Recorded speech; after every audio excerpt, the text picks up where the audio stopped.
Welcome to T2T Boxing in association with IFL TV and KO Clothing. Once again, I'm in the gym with Lucas Big Daddy Browne. Thanks for joining us again, Lucas. Thank you, mate. Good morning, aspiring in this morning. How's camp going in a few weeks, obviously, since we caught up? Yeah, very good. It's just at the point now where everything's coming together. Rodney's an absolute legend in regards to teaching and the way he teaches and everything else, nice and calm. It's coming across, it's actually sinking in and transferring into my sparring and everything else, so I honestly could not be happy with everything. Excellent, yeah, looking very different than, say, a year ago when we last saw you, even 6 months ago, under Jeff Bennett.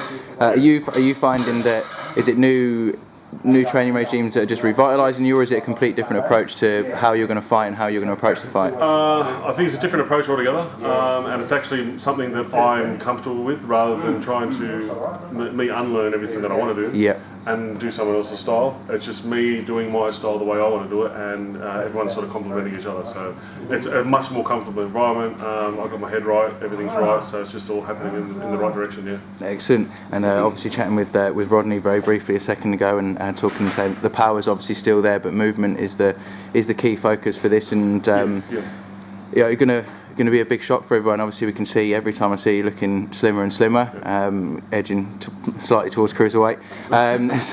Are you looking at this fight as if it could go the distance, and you just want to be there and make sure that you're getting every round as clear as possible by moving and picking up those points? I think basically I made the mistake, and I keep coming back to it, the Rudenko fight. I made the mistake of thinking that I was just going to knock someone over.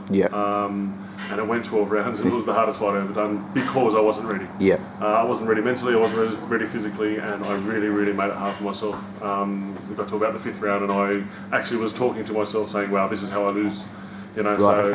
For that, it was a great learning experience. It is what it is, and it'll never happen again. So I'm definitely going to be ready for whatever comes. If it goes 12 rounds, goes 12 rounds. If I knock him out the first round, well, so be it. But I will be prepared no matter what, yes. Excellent, because I remember seeing your interview with our friends over at IFL after that Rudenko fight, and you looked a shell of a man. It was a tough old fight. And it was, yeah. To tell the guys at home, said, a lot of guys who are amateur boxers or young boxers that are maybe used to doing 3-4 rounds. Yeah. What's it like when you're digging deep, going into 10th, 11th, 12th round in a hot stadium in front of a massive crowd? What goes through your head? I think that's really what it was as well, was the heat. I was overheating like you would not believe. I had no ice on the back of my neck like I asked.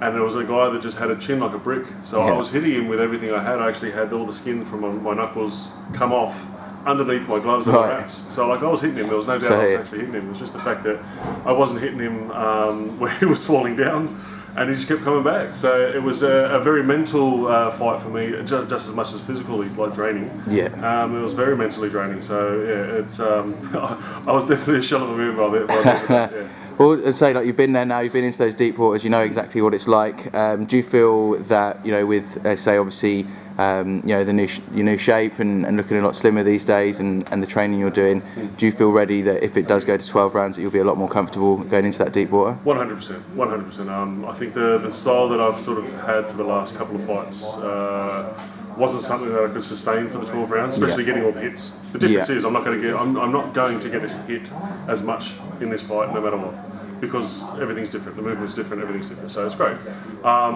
The fact that I had to sit there and cop 12 rounds worth of punches, it takes it out of you no matter what, what I mean? So take that out of it, and I think I'll be able to not breeze through obviously, but be quite comfortable with the 12 round fight, Excellent. And I know we spoke very briefly just before you started sparring. It's a massive weekend for the heavyweight division. We have David Haye and someone that you know very well, Mark De Mori. So that's on in the UK tomorrow morning. First of all, where do you think that fight's going to go? De Mori's no mug. I've sparred him. I did 10 and 12 rounds with him, and we were going hard out the whole time. So he's all about power. He comes through with that left every time. So I believe you said that Haye is the heaviest he's been so far. So I'm not sure if that's going to be for or against him, but it is what it is. I think it's David Haye's fight to lose. De Mori's coming to fight. Don't get me wrong, and he'll go 12 rounds as well. So it's David Haye's fight to lose that one. Excellent. And where do you think would be the right next step for David Haye? Is that a fight that you'd be interested in if you were to overcome Chagaev? 100%. I'd love to. Yeah. It's regardless of anything else, it's a good money fight. Like, it's a good exposure money fight, all that sort of stuff. And I have no problem doing it over in UK because the fans are great over there. I'm very well received and everything else. So for someone like Hatton to get on board with promotion, all that sort of stuff, and I would love that. Excellent. And he's not tied down to a promotional company either, so that can always make things easier. And then looking across the pond, our old friend Deontay is fighting Szpilka. Some interesting altercations between them leading up to the press conference and everything like that.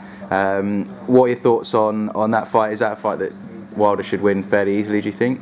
I don't think easily. I think he's there to win it. I think Szpilka is definitely the opponent, but it's a good one. Like being a lefty and everything else, I think he might shock him a little bit.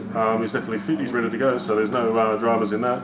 But I think what Wilder's promotion and management are doing the right things, giving him as much money as he can before he actually gets knocked out by someone who's going to knock him out. So I think Povetkin's definitely that one to do that. If not, someone like myself will come along very soon and knock him the hell out. But he's getting millions while he's doing it, so why not keep doing it? You know? Absolutely. Definitely bringing in the money over in America.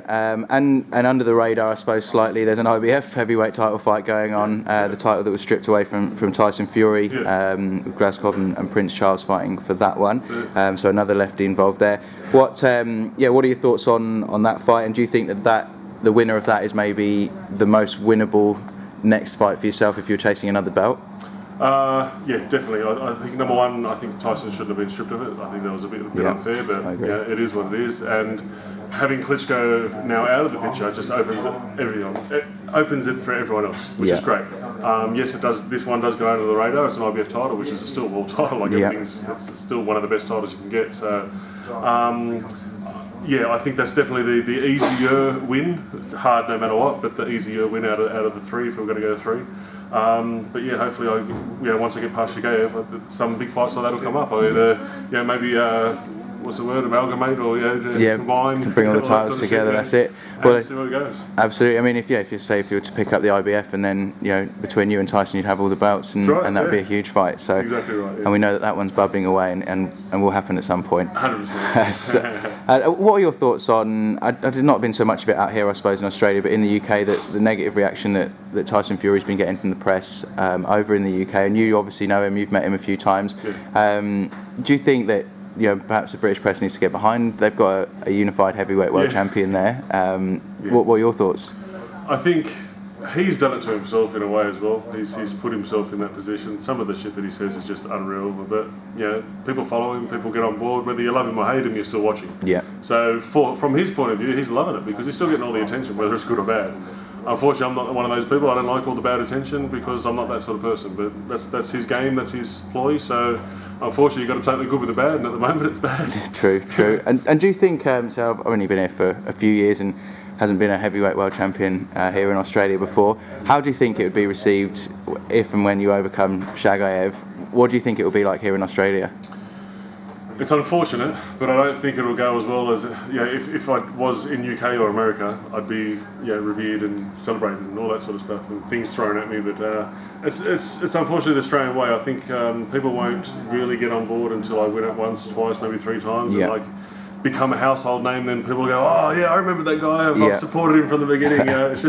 It's the Australian way, unfortunately. It's just what happens. So at the moment, there's not too much support in regards to sponsorships, this and that coming through. Everyone's supporting on social media and stuff. That's great.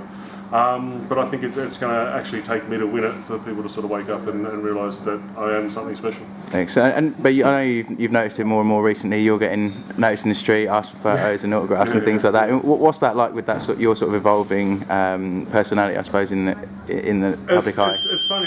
There comes times where I'm sort of walking through the shops and people are giving me the stare. And I'm not sure whether to say, what the hell are you looking at or what? So I've actually said it to someone. And he was full of staring me out. And I've just looked at him and what the fuck are you looking at? And he turned around and goes, I'm a big fan, man. I'm a big fan. I'm like, okay, all right. So I've just got to sort of let things slide now. So I get stares for everywhere. Being 6'5" and covered in tattoos, I get those stares anyway. But definitely walking along the street and having people full on stop their cars and come out and want to take a photo and stuff.